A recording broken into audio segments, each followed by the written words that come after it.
Welcome to the Real Estate Syndication Show. Whether you are a seasoned investor or building a new real estate business, this is the show for you. Whitney Sewell talks to top experts in the business. Our goal is to help you master real estate syndication. And now your host, Whitney Sewell.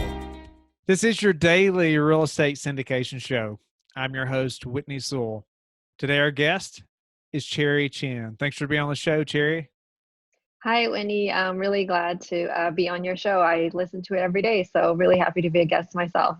Wow. Thank you for being a listener every day as well. And I appreciate you being on the show. I know you, from your experience, you're able to add some great value today. I know a lot of the listeners are going to enjoy the show. But a little about Cherry. She is an internal medicine physician in the Dallas-Fort Worth area and has experience with commercial real estate syndication across multifamily, self-storage, and manufactured home parks as a limited passive investor.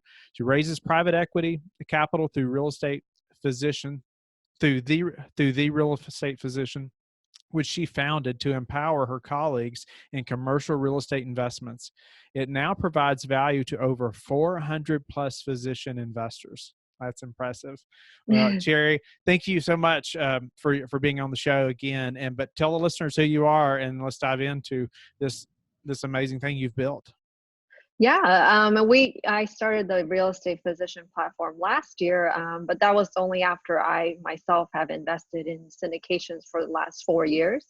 Like many people, I think at some point you realize you want to stop trading your time for money.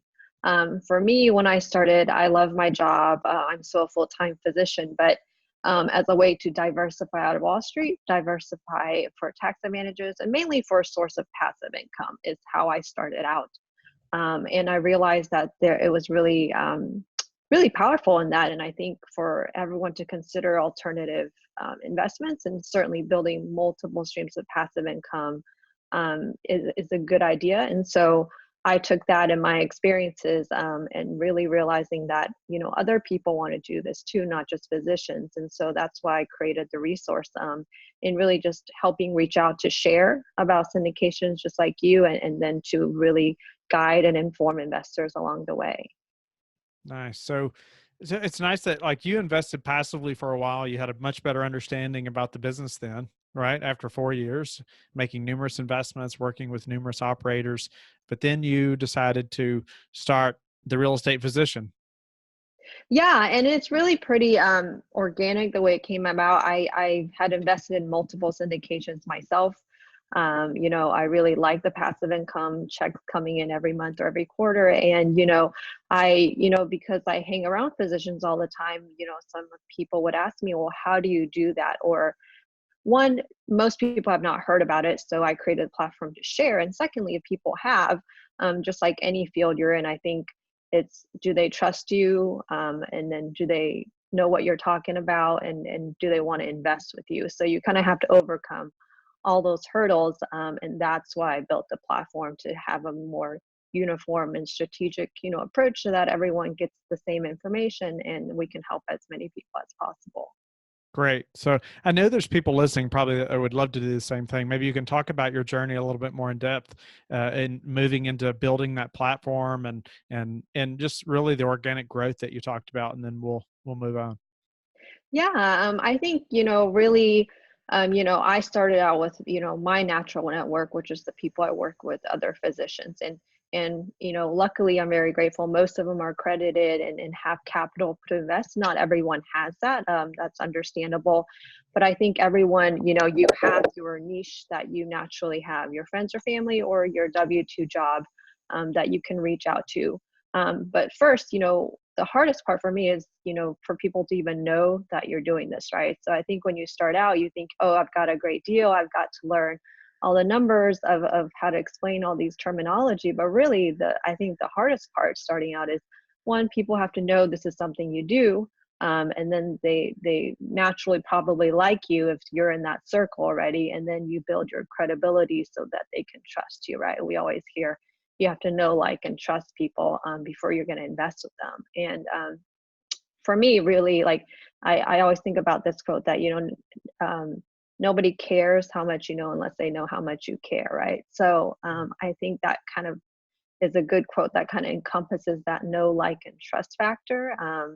And we all have a circle, whether we know it or not. And I didn't really realize that until looking back, that you do have influence.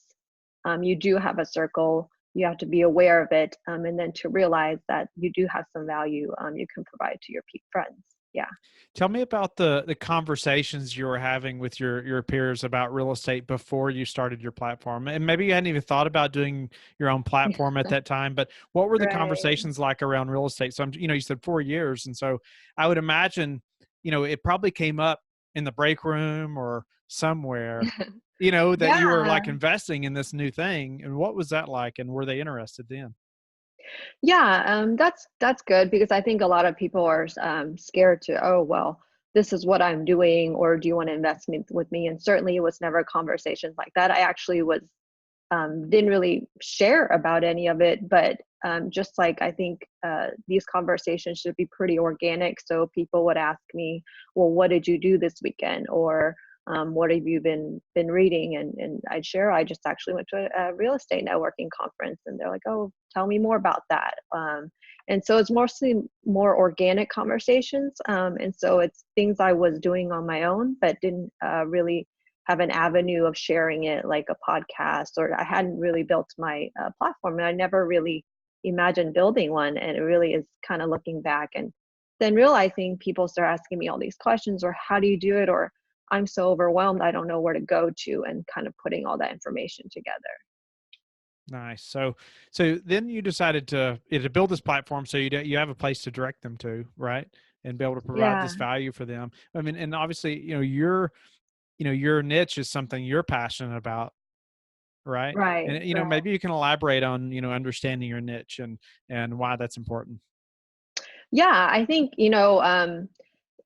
that's probably the most important part for anybody who wants to even stay passive. But if you want to be more active in looking at deals or raising money for deals, is um, you know there's always deals. Everyone always says, I've got this good investment, or I've got this other investment. So it's not about the deal per se, and it always comes back to the person, right? And why I think it's so important to understand your niche is, one, then you really actually know their problems, or what they value, what are they looking for.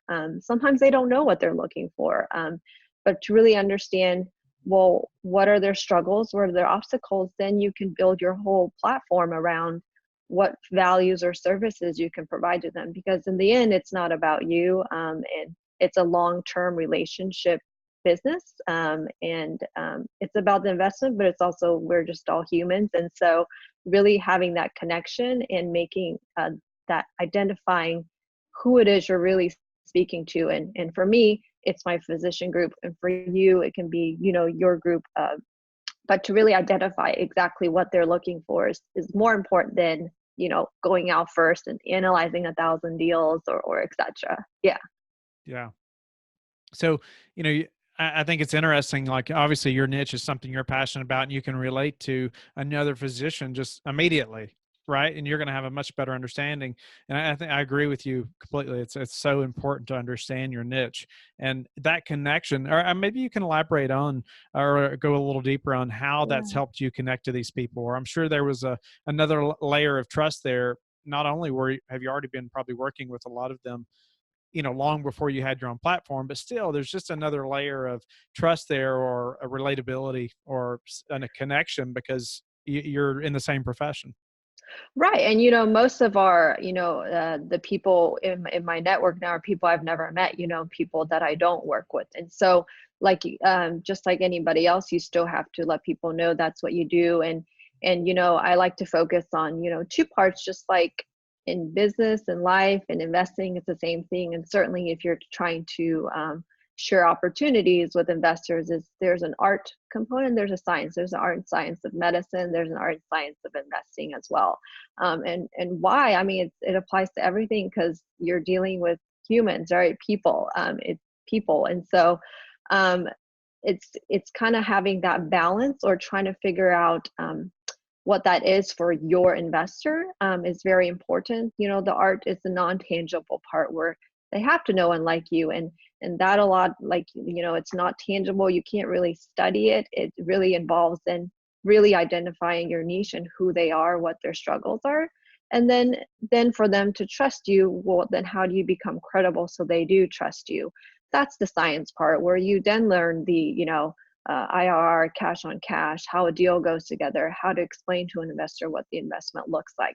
That's the tangible part you can learn, and what I like to tell people, because people say, well, there's, how do you reach out to people, or there's too many people in this space, it's really that art and science part, it's pretty irreplaceable. Like, technology can't replace that for you. Your role, and I see my role to my investors is I'm to guide them from, understanding, okay, real estate is a good investment, to all the way through their fears, the anxieties, the obstacles to, making that investment. So your job is to be a guide, and that really is irreplaceable by technology, by other people. And so I think that's really both pretty empowering and comforting to know that, everyone has a niche, and everyone can reach and access that and provide value to their special niche. So how did you become credible, to your Yeah. niche? I mean, what was it that you did or maybe even to, outside of people that you already knew and worked with? You probably already had a lot of credibility with a lot of them, but maybe, Yeah. as your network has grown, how have you built that credibility? Yeah, I think for one that everyone can follow is one, like we mentioned, I was already a passive investor in multiple deals. So I had experience, and it was through those experiences that I met other, sponsors, other people in the area. I went to conferences, I took other courses, and so that had my own portfolio to go off with. And then I then took all the information basically I learned and tried to synthesize that in the I tell my investors I'm their ears and eyes, and I want to make it as easy as possible for them. So one, if they understand syndications, and for them to pull the trigger, right? So I try to gather all that information, due diligence for them. Can't replace your homework, but I try to do it as much as possible, so then you feel as comfortable making that investment. What's been the biggest ways that you've grown your network?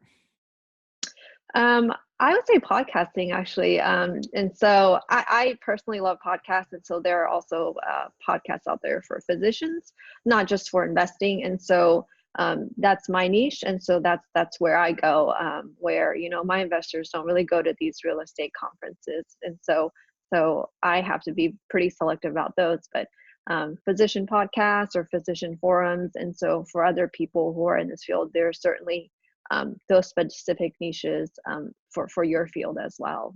So you're finding a podcast to be interviewed on that's related to your niche, right? Correct. For physicians. Yeah. And it's not necessarily about real estate or investing. It's just physicians doing something outside of medicine, or physicians learning more about finances. It can be anything. But for me, it's a physician, right? So that's kind of where I go to really understand, well, that's where they hang out, or that's what they like to read and look at, not to go to a conference because they don't have time. Yeah. And I think for you, it's it's obvious, what your niche should be, right? But Right. for others, I think sometimes it's difficult, or somebody might just say, well, any high paid professional, like I want to take money from anybody, right? And well, you may, but Yeah. if you can focus on a group of people, like you Mhm. have, I just think that's really playing the long term game, and it's going to pay off so much more long term, because you're going to relate to them a lot faster. You're going to learn more about who they are and the type of people. Right. And it doesn't, for other people, it doesn't have to be related to your career. Maybe for Hmm. families, for fathers, for single moms, for anything.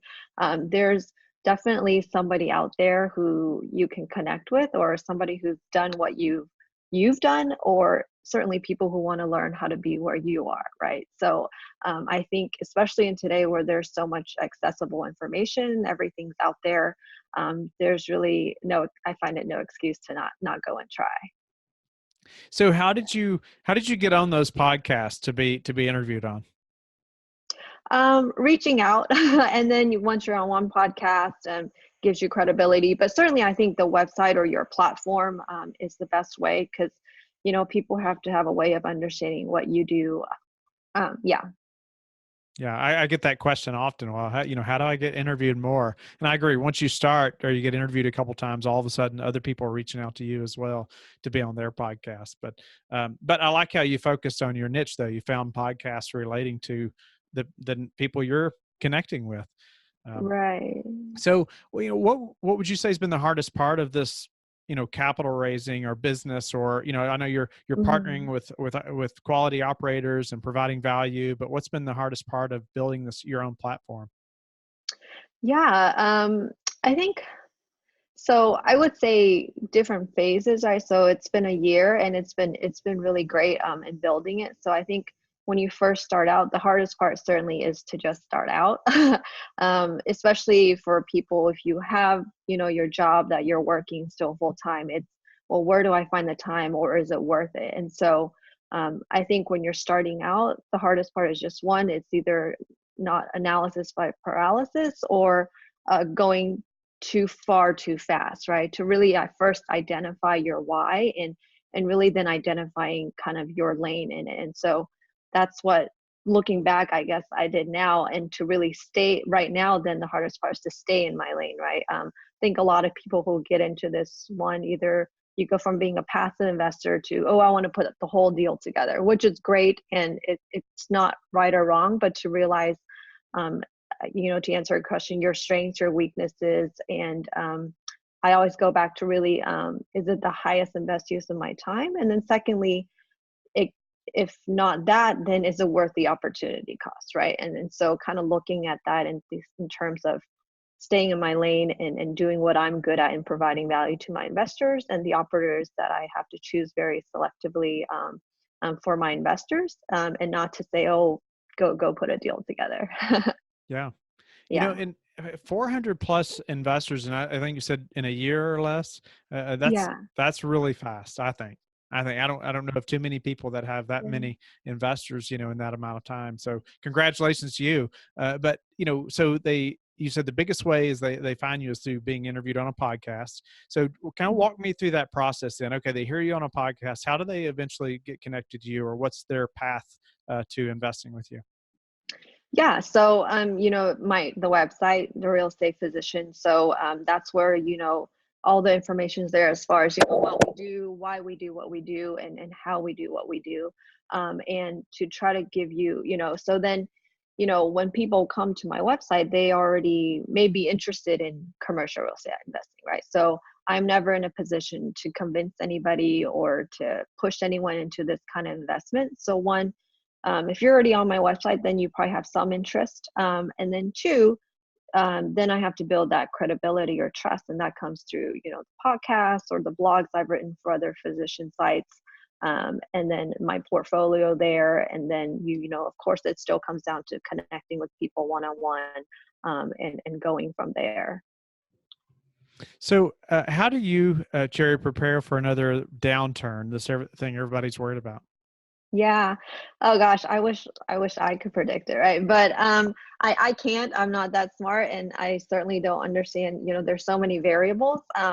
What I because my investors ask me that every day too. So the best answer I can give is, there are good deals in bad times, and there are bad deals in good times, just like now, where I've heard stories of people who have not gotten, their expected distributions or pro forma, and there are people who have, and right now they say, what, rising tide lifts all boats. Everything should be gravy, right? But it's not. So I think it's really, you know, it's too generic of a statement. And so, and really, one thing I heard from somebody else's podcast, so it's not something I made up, is, you're investing in people, not the pro forma.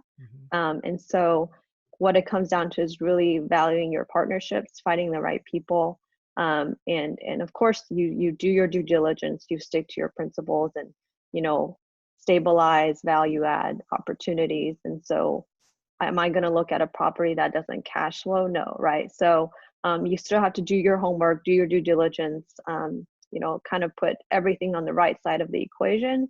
But there's all sorts of risk factors. It's not a risk-free, investment. Tell me about your Yeah. your follow-up process when somebody signs up on your website. Yeah, so usually when somebody signs on the website, there's a welcome email. And so that further explains, kind of, who I am, why we do this, and what our value in this platform is for you, right? It's not about I have X amount of doors or assets under management. I only talk about, hey, why we created this platform, and this is what we can do for you and provide value.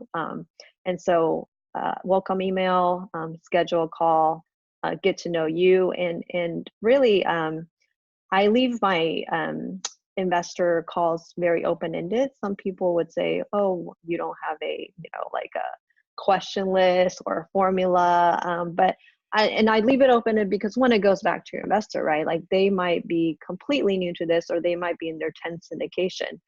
Some people straight off the bat just have, 45, like I spend an hour and a half phone call, like answering 50 questions. They just like question by question by question. But some people, they just really want to get to know you, right? So I leave it very open-ended, and I think that provides, the flexibility, but also for you to just understand your investor, and you don't have an agenda for them. I like that. And Yeah. tell me a way that you've recently improved your business that we could apply to ours. Oh man. Recently improved. Well, so I'm actually finishing up and going to release a physician's guide for commercial real estate. So I think that's something I've been working on the last couple months. It's not out yet, but I think that kind of just supplements what we're doing, and provides another avenue for one, like I said, then a really uniform representation of the information. So we're not biased towards anything, and all the information is out there.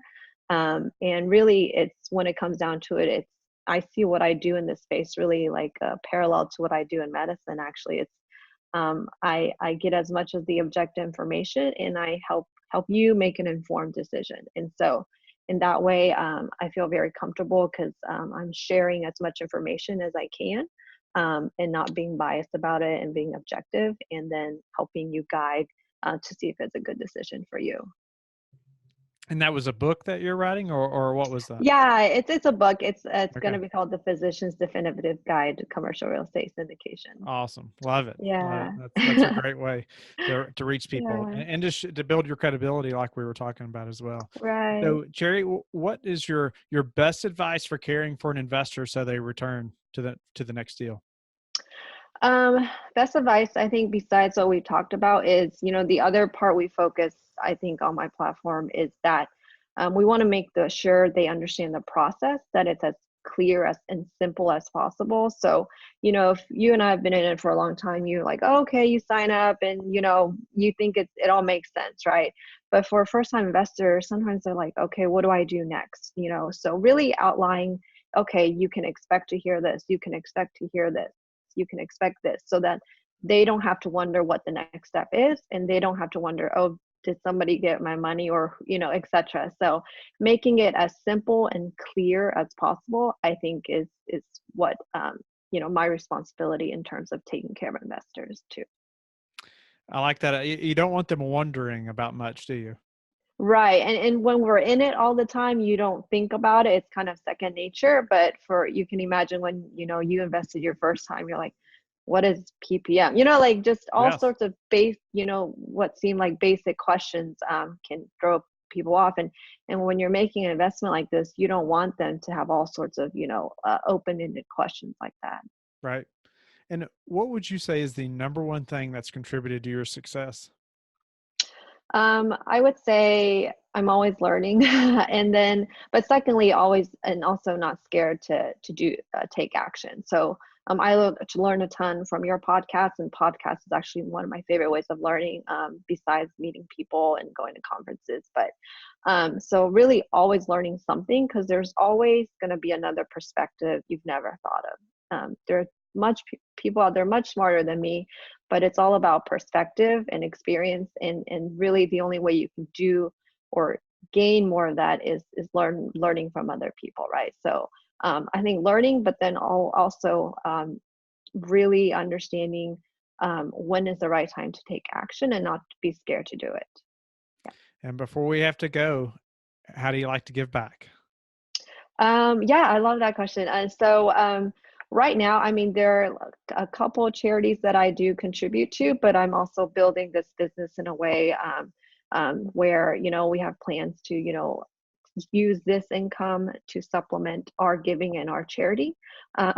That's a field where I'm learning where you don't want to give just to give, but also sometimes there's something I've been learning, like where sometimes giving is the wrong way, or you're actually hurting somebody by giving. So I'm trying to educate myself on what it means to give, but also how to give very intentionally. And I intend to do that through education, and that's kind of my focus. Yeah. I like that. So most importantly, though, at the moment, tell the listeners how they can get in touch with you. Yeah, Whitney. It's just www.therealestatephysician.com. That's kind of our platform in the World Wide Web, so anybody can find us through there. Thank you for listening to the Real Estate Syndication Show, brought to you by Life Bridge Capital. Life Bridge Capital works with investors nationwide to invest in real estate, while also donating 50% of its profits to assist parents who are committing to adoption. Life Bridge Capital, making a difference, one investor and one child at a time. Connect online at www.lifebridgecapital.com for free material and videos to further your success.